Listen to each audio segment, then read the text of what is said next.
कार्यक्रम में श्रोताओं आप सभी का बहुत बहुत स्वागत है। आज इस कार्यक्रम में हमारी मेहमान हैं दंत रोग विशेषज्ञ डॉक्टर योगेश्वरी। आज आपसे बातचीत का विषय रहेगा मुख का कैंसर, कारण, लक्षण और उपचार। डॉक्टर योगेश्वरी, बहुत बहुत स्वागत है आपका आज के इस कार्यक्रम में। आपका बहुत बहुत धन्यवाद। सभी को नमस्कार।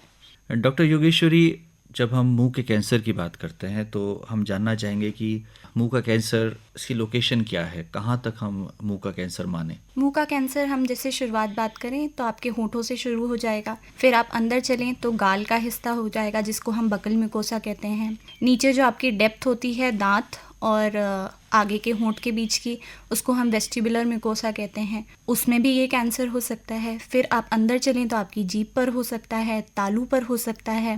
नीचे का पूरा जो जबड़ा होता है उसको मैंडिबल कहते हैं, तो उसकी हड्डी में हो सकता है। ऊपर के तालू में हो सकता है, जो पूरी हड्डी है उसको हम मैक्सिलरी उसमें गिनेंगे, वो भी एक कैंसर हो सकता है। फिर अगर आप अंदर चलें तो आपके गले तक का जो हिस्सा माना जाएगा वो आपका मुंह का कैंसर ही मानते हैं उसको। जी, तो इसे हम आमतौर पर ओरल कैंसर कहते हैं। तो डॉक्टर योगेश्वरी, हमारे श्रोताओं को बताएं कि इस कैंसर के प्रमुख कारण क्या हैं। प्रमुख कारण जो हम कह सकते हैं, सबसे ज़्यादा तो कैंसर उन्हीं में पाया जाता है जो तंबाकू का सेवन करते हैं। दूसरा जो अल्कोहल होता है उसका सेवन करते हैं, इन लोगों में सबसे ज़्यादा कॉमन माना जाता है कैंसर। बाकी भी और कई स्थितियां होती हैं, जैसे हेरिडिटरी भी होता है कि अगर फैमिली में है तो होना कॉमन बात है। दूसरा होता है कि जैसे एक वायरस होता है HPV, ह्यूमन पैपिलोमा वायरस, इसके भी वजह से कैंसर आगे चलकर बन सकता है। तो हम कह सकते हैं कि यदि धूम्रपान और तंबाकू सेवन की हमारी आदत है या लत है तो मुंह का कैंसर जो है उसका खतरा बढ़ जाता है। बिल्कुल। अगर जो भी लोग सेवन करते हैं अल्कोहल का या तंबाकू का, तंबाकू किसी भी तरीके का हो, कई लोग बोलते हैं हम चबाने वाला तंबाकू नहीं लेते, हम धूम्रपान करते हैं, तो उसमें भी वही चीज़ होती है। इन सब चीज़ों की वजह से कैंसर होने की संभावना बढ़ती है, क्योंकि इसमें जो होता है ना, कार्सिनोजेनिक बोला जाता है। इसमें जो कई केमिकल इस्तेमाल होते हैं वो कार्सिनोजेनिक होते हैं, मतलब कैंसर को प्रोड्यूस कर सकते हैं आगे जाके। सबसे पहले अगर हम बात अल्कोहल की भी करें तो अल्कोहल में क्या होता है, एक प्रोडक्ट होता है इथेनॉल, जो रिएक्ट करके एसिटाल्डिहाइड बनाता है, जिसकी वजह से क्या होता है, जो बॉडी में जाएगा तो वो आपके DNA के साथ रिएक्ट करना शुरू करता है। DNA मतलब जिसकी वजह से सेल्स बन रहे हैं, ये सब बन रहा है। तो अगर जाके वो उसके साथ तालमेल करेगा, कुछ गड़बड़ करेगा, तो उसकी वजह से क्या होगा, आपके सेल डिवीजन में दिक्कत आनी शुरू हो गई, वही आपका कैंसर बनाता है आगे जाके। दूसरा, फिर इसी तरह हम तंबाकू की बात करें तो तंबाकू में भी कई ऐसे प्रोडक्ट्स होते हैं, PH बोला जाता है उसको, और नाइट्रोसामाइंस बोला जाता है, जो ये केमिकल होते हैं जो कार्सिनोजेनिक होते हैं, वो तंबाकू में पाए जाते हैं, तो इस वजह से भी होता है। बाकी कई लोगों में सुपारी चबाने की भी आदत होती है, तो सुपारी की वजह से भी कैंसर देखे जाते हैं। तो इसके प्रारंभिक लक्षण क्या हैं डॉक्टर योगेश्वरी? प्रारंभिक लक्षण ये सबसे ज़्यादा ज़रूरी हैं, क्योंकि आज अगर मैं बात करूं तो हमारे पास जब पेशेंट आता है तो वो कुछ ऐसी स्थिति में आता है, 60 से 70% पेशेंट आप मान लें, जब वो स्टेज ही पार हो जाती है, तो आप जितनी लेटर स्टेज पे आएंगे उतना उसका ठीक होना मुश्किल हो जाता है। तो अगर हम सबसे जल्दी लक्षण पकड़ना शुरू करें, उतनी जल्दी हम इलाज कर पाएंगे और उतना बढ़िया इलाज हो पाएगा। तो जैसे लक्षणों की हम बात करें तो मुंह में कोई ऐसा छाला होना जो ठीक ना हो रहा हो, सफ़ेद या लाल धब्बे पड़ना शुरू होना मुंह में, खुरदुराहट रहना किसी हिस्से में, या कोई मांस का बड़ा होना, कुछ ऐसी मांस होना जिसको छूते ही खून आने लग जाए, ये होना। दूसरी एक बहुत कॉमन चीज़ होती है जो लोग यही तंबाकू गुटखा वगैरह के सेवन करते हैं उनमें, कि धीरे धीरे मुंह उनका जो है टाइट होने लग जाता है, खुलना कम हो जाता है। तो एक बहुत बड़ा साइन होता है, इसको हम ओरल सबम्यूकस फाइब्रोसिस कहते हैं, और ये एक प्री कैंसरस लेजन मानते हैं हम, मतलब ये आगे चल के कैंसर बन जाता है। तो ये भी एक अर्ली स्टेज है, अगर आप इसमें इसको पकड़ सकें। सफ़ेद या लाल धब्बों की भी जैसे हमने बात करी, तो उसमें भी हम उसको प्री कैंसरस लेजन ही मानते हैं। ल्यूकोप्लेकिया आ जाता है उसमें, एरिथ्रोप्लेकिया आ जाता है, लाइकन प्लानस आ जाता है। इसके बाद अगर हम बात करें तो जैसे जीभ की बात हुई, तो जीभ का भी कैंसर होता है। तो जीभ का कैंसर थोड़ा धीरे धीरे बड़ा होना शुरू होता है और वो धीरे धीरे करके आपकी जीभ की मूवमेंट में असर करता है। तो जीभ की मूवमेंट की वजह से आपको खाने में दिक्कत आएगी, निगलने में दिक्कत आएगी, बोलने में दिक्कत आने लग जाएगी। कई दफ़ा ऐसा भी देखा जाता है एकदम से कुछ दांत हिलने लग जाए, तो वो भी कैंसर का साइन होता है। अगर कुछ लोग जबड़ा पहनते हैं तो जबड़े का एकदम से ढीला हो जाना या एकदम से कस जाना, फिट ना बैठना, तो ये भी एक कैंसर का साइन है। इसके साथ साथ अगर बात करें तो मुंह कम खुलने की हमने कर ली है। उसके बाद गर्दन पे आते हैं, तो गर्दन में कोई गिल्टी बनना, ये एक आगे का स्टेज है कैंसर का। तो ये भी हो सकता है। गले में दर्द और आवाज़ में बदलाव, क्या ये भी एक साइन हो सकता है? जी जी जी बिल्कुल। आवाज़ में एकदम से भारीपन आना, हॉर्सनेस ऑफ वॉइस बोलते हैं हम उसको, वो हो जाना, वो भी एक कैंसर का साइन होता है। कई दफ़ा एकदम कान में तेज़ दर्द उठना, ये भी एक साइन माना जाता है। जी, तो ये तो लक्षण हुए, तो डॉक्टर साहब इसकी क्या जांच भी होती है? बिल्कुल, अगर इस स्थिति में पेशेंट हमारे पास आ जाएगा, हमें दिखाई देता है कि कोई छाला है या कुछ ऐसा मास बन रहा है, जो भी है, तो हम उसको सबसे पहले बायोप्सी के लिए भेजेंगे सैंपल। जब वो बायोप्सी में चला जाएगा, उसके बाद हमें पता चल जाएगा, मतलब टुकड़े की जांच के लिए भेजा जाता है। उसके बाद हमें पता चल जाएगा कैंसर है या कुछ और हो रहा है। तो उपचार के प्रमुख तरीके कौन से हैं डॉक्टर योगेश्वरी? उपचार के अगर हम बेसिक माने तो अगर हम कोई भी कैंसर की बात करते हैं तो उसको हम 3 भागों में डिवाइड कर लेते हैं। एक होता है हमारा कीमोथेरेपी, मतलब दवाइयों से इलाज शुरू हो जाता है। दूसरा होता है रेडियोथेरेपी, जिसको सिकाई बोली जाती है, वो हमारा इसका दूसरा स्टेज पे आता है। तीसरा, अगर हमें लगता है कैंसर बहुत बड़ा है या निकालना उसको बहुत ज़रूरी है, वो आसपास का एरिया काफ़ी इन्फेक्ट कर चुका है या वो कुछ बहुत ज़्यादा दिक्कत कॉज कर रहा है बोलने में, खाने पीने में, तो उसको हमें रिमूव करना ही पड़ता है। तो वो सर्जिकल रिमूवल आ गया उसका। ऐसी सर्जरी अगर हम मुंह के कैंसर की बात कर रहे हैं तो फिर ये 3 भागों में हम इसको अलग से डिवाइड कर देते हैं। तालू की हो गई तो उसको मैक्सिलेक्टमी बोलते हैं, अगर नीचे के जबड़े की हुई तो मैंडिबलेक्टमी बोलते हैं, और तीसरी होती है आपकी जीभ की, ग्लॉसेक्टमी बोला जाता है उसको। तो ये कितना कष्टकारी है? देखिए, जिस भी स्टेज पे आप आ रहे हैं उस पे बहुत डिपेंड करता है कि पेशेंट कितना ठीक हो पाएगा। अगर वो जितनी जल्दी आ रहा है उतना ज़्यादा उसको कष्टाई कम रहेगा।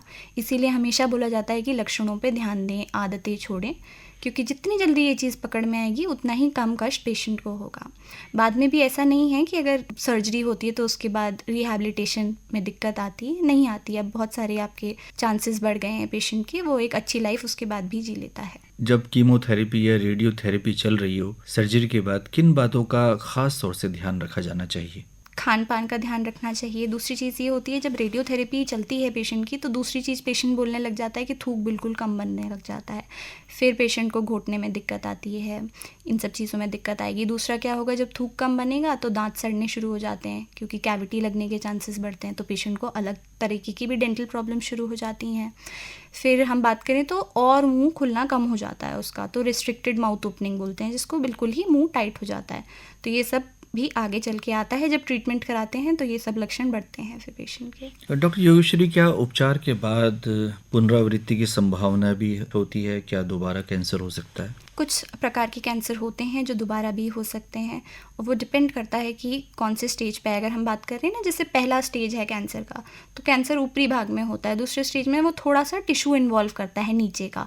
तीसरे स्टेज में क्या होता है, वो लिम्फ नोड्स को इन्वॉल्व करने लग जाता है। चौथे स्टेज में होता है कि वो आसपास का एरिया और बॉडी में कई अलग जगह पे भी चला जाता है, तो इसको हम मेटास्टेसिस भी बोलते हैं। अब जितने आप स्टेज पे आए हैं उस पर डिपेंड करता है, और कैंसर कौन से टाइप का हुआ है उस पर डिपेंड करता है। हो सकता है कि दोबारा भी पेशेंट को हो। मुख के कैंसर के उपचार के बाद क्या जीवन शैली में बदलाव आवश्यक है? जीवन शैली में बदलाव बिल्कुल आवश्यक हो ही जाएंगे पेशेंट के, क्योंकि अगर आप मान लें कि सर्जरी हुई है, तालू का कोई भाग कट गया है, तो पेशेंट को फिर उसके साथ जीना पड़ता है। उसके कई और तरीके होते हैं, ऑब्चुरेटर बनता है, तालू बना के दिया जाता है ताकि पेशेंट नॉर्मल घोट पाए, नॉर्मल बातचीत कर पाए। ऐसे ही अगर नीचे का जबड़ा कट जाता है तो पेशेंट का मुंह बंद होना भी मुश्किल हो जाता है।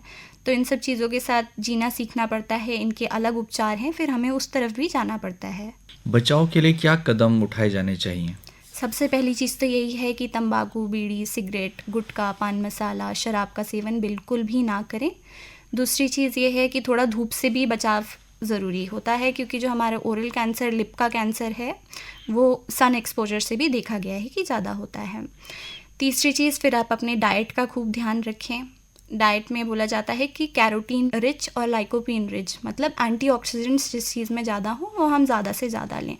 तो जैसे हमारी रंगीन सब्जियां हो गई, फल फ्रूट हो गए, ये सब हमें ज़्यादा लेना होता है। पपाया मान लीजिए, टमाटर मान लीजिए, तरबूज मान लीजिए, ये सब चीज़ें ज़्यादा लेनी है। ओमेगा 3 फैटी एसिड्स भी अच्छे माने जाते हैं, तो इसमें जैसे अगर कोई नॉन वेजिटेरियन है तो फ़िश में मिलता है ये काफ़ी ज़्यादा मात्रा में, अंडों में मिलता है ये, बाकी फिर आपके अलसी के सीड्स में भी ये मिलता है, तो वो अच्छा रहता है खाना। अपनी मुंह की खूब साफ़ सफाई रखनी बहुत ज़रूरी है। और फिर बात करें तो डेंटिस्ट पे आप हर 6 महीने में जाएं, अगर आप कोई लक्षण नहीं देख पा रहे हैं तो वो देख पाएंगे। यानी जो नियमित रूप से डेंटल चेकअप है वो हमें कराना चाहिए, इससे बचाव हो सकता है क्योंकि हमें जल्दी से पता चल सकता है कि ये कुछ बदलाव हो रहे हैं। डॉक्टर साहब, जागरूकता के लिए क्या किया जा रहा है और क्या किया जाना चाहिए? जागरूकता की अगर बात करी जाए तो सबसे पहले तो जो लोग डब्बा खरीदते भी हैं, तंबाकू का पैकेट खरीदते हैं, बीड़ी खरीदते हैं, उस पर तो बड़ा बड़ा बना होता है कि ये क्या करेगा, वो इतनी खतरनाक एक पिक्चर बनाकर दिखाई जाती है, फिर भी लोग उसका सेवन करते हैं। दूसरी चीज़ ये है कि जैसे अगर बात करी जाए कि बच्चों से ये चीज़ें बहुत दूर रखनी चाहिए। अब तो जिन लोगों की आदत बन गई है वो छुटाना चाहेंगे तो उनको छुटाने की हम लोग पूरे प्रयास करेंगे उनके साथ मिलकर, पर बच्चों से ये चीज़ें बहुत दूर रखी जाएँ। स्कूल कॉलेजेस के निकट बिल्कुल भी मेरे हिसाब से ऐसे कुछ नहीं होने चाहिए जो जहाँ पे ये चीज़ें ईजिली मिल पाएँ बच्चों को। हम देख रहे हैं कि बहुत सारे सेलिब्रिटीज़ और बहुत ऐसे प्रतिष्ठित लोग भी विज्ञापन करते हैं जिन्हें हम सरोगेट ऐड कहते हैं, तो आपका क्या मानना है इस बारे में? ये चीज़ बिल्कुल गलत है क्योंकि वो दिखा कुछ रहे हैं, उसको प्रभावित दूसरी चीज़ों के लिए कर रहे हैं। तो ऐसे पोजीशन पे होके उनको भी ऐसे एड्स नहीं करने चाहिए, विज्ञापन नहीं करने चाहिए, क्योंकि जो यंग जनरेशन है उनसे कितना प्रभावित होता है। तो ये चीज़ें बंद होनी चाहिए। हम स्कूलों में और महाविद्यालयों में इस तरह के जो जागरूकता अभियान हैं वो आरंभ कर सकते हैं, और ख़ास तौर से जो हमारे ऑन्कोलॉजिस्ट हैं या जैसे हम मुंह के कैंसर की बात कर रहे हैं तो डेंटिस्ट और डेंटल सर्जन्स भी उसमें भाग लें तो ज़्यादा अच्छा रहेगा। बहुत अच्छा रहेगा ये अगर हम जागरूकता अभियान हर स्कूल हर कॉलेज में करें, तो बच्चों को हम एक तो अवेयरनेस दे पाएंगे, उनके लिए भी ये चीज़ें किस लिए गलत हैं, कैसे इनसे दूर रहना है, ये सब उनको सिखा पाएंगे। लक्षण उनको अगर पता चलेंगे तो वो हो सकता है आसपास वालों में भी ये देख के उनको भी बता पाएँ, उनकी भी मदद कर पाएँ। तो जो बीड़ी सिगरेट या तंबाकू सेवन की या शराब की जो लत है, आपका क्या मानना है कि इससे छुटकारा पाया जा सकता है? बिल्कुल, सबसे पहला अगर हम चाहते हैं कि छुटकारा पाना चाहिए तो पेशेंट के विल के ऊपर डिपेंड करता है वो कितना ज़्यादा खुद छोड़ना चाहता है, क्योंकि वो अगर दृढ़ निश्चय नहीं लेगा तो वो बार बार उस चीज़ की तरफ जाएगा। दूसरी चीज़ बोली जाती है फैमिली का सपोर्ट बहुत ज़रूरी है। जो भी पेशेंट आता है छोड़ना चाहता है, हम उसके साथ वालों को भी बुलाते हैं, उनकी भी काउंसलिंग होती है, उनको भी समझाया जाता है कि इस प्रकार से छोड़ा जा सके। तो अंत में हमारे श्रोताओं से क्या कहना चाहेंगे कि मुंह के कैंसर से हम कैसे बच सकते हैं, इसके बचाव के क्या तरीके हैं? बचाव के लिए आपको, जैसे अभी हमने पूरे शो में यही बात करी कि तंबाकू का सेवन ना करें, सुपारी का सेवन ना करें, और आपके अल्कोहल का सेवन बिल्कुल भी आप लोग ना करें तो बेस्ट है आप लोगों के लिए। बाकी मुंह की साफ़ सफाई रखें, खाने पीने का अच्छा ध्यान रखें और डेंटिस्ट के पास हर 6 महीने में जाएं। तो डॉक्टर योगेश्वरी, आज आप इस कार्यक्रम में आए और बहुत ही महत्वपूर्ण बातें आपने मुंह के कैंसर के बारे में बताई कि इसके लक्षण क्या हैं, कारण क्या हैं और कैसे इससे बचाव किया जा सकता है। कुल मिलाकर हम कह सकते हैं कि तंबाकू का सेवन किसी भी रूप में, धूम्रपान और शराब का सेवन हानिकारक है और ये कैंसर का एक सबसे बड़ा खतरा है। आप स्टूडियोज में आई, इतनी महत्वपूर्ण जानकारी देने के लिए आपका बहुत बहुत आभार। धन्यवाद। आपका बहुत बहुत धन्यवाद सर।